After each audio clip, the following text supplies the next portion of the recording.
শুভ দুপুর বন্ধুরা, কেমন আছেন আপনারা সবাই? আজ শরীরটা একটু খারাপ, খুব ঠান্ডা লেগেছে। তার মধ্যেও মেয়েদের তো শান্তি নেই, সকালবেলায় রান্নাঘরে আগেই চোখ মুছতে মুছতে রান্নাঘরে ঢুকতে হবে। তো চলুন আজকে শুক্রবার কী কী রান্না করেছি আপনাদের সাথে শেয়ার করি।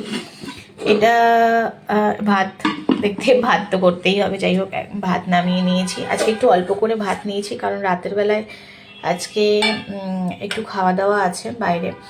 আর এই যে এটা হচ্ছে মাছের ঝাল, এর মধ্যে কিন্তু শোল মাছ ছিল কালকে 4 পিস মতো, সেটা দিয়ে দিয়েছি। আর তার সাথে কাতলা মাছ এনেছিল, কাতলা মাছ দিয়ে মানে এটা একটু ঝাল করেছি। এই রসুন, কাঁচা লঙ্কা, পেঁয়াজ, টমেটো, ধনে পাতাটা ছিল না তাই দেওয়া হয়নি, কালো জিরে ফোড়ন দিয়েছিলাম।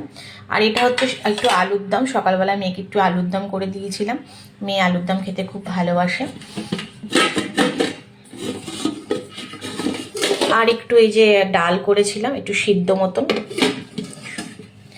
আর এখানে হচ্ছে একটা পাঁচমেশালি সবজি করেছি, এর মধ্যে সজনে ডাঁটা আছে, কুমড়ো আছে, বেগুন আছে, আলু আছে, একটু পেঁপে আছে, এই দিয়ে একটা পাঁচমেশালি সবজি করেছি।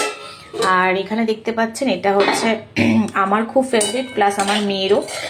একটু বেশি কড়া হয়ে গেছে কিন্তু বেশ ভালো হয়েছে, আমি একটু খেয়েও দেখেছি। এটা হচ্ছে মাছের তেল এনেছিল, সেটাকে পেঁয়াজ, বেগুন, কাঁচা লঙ্কা চিড়ে এটা করেছি। এটা আমার মেয়ে ভীষণ ভালোবাসে খেতেও, আজকে স্কুল থেকে এসে খুব মানে আনন্দ পাবে। তো এই হচ্ছে আজকে আমার শুক্রবারের মেনু। তো বন্ধুরা, আপনারা কে কী রান্না করেছেন অবশ্যই কিন্তু আমাদের কমেন্টসে জানাবেন।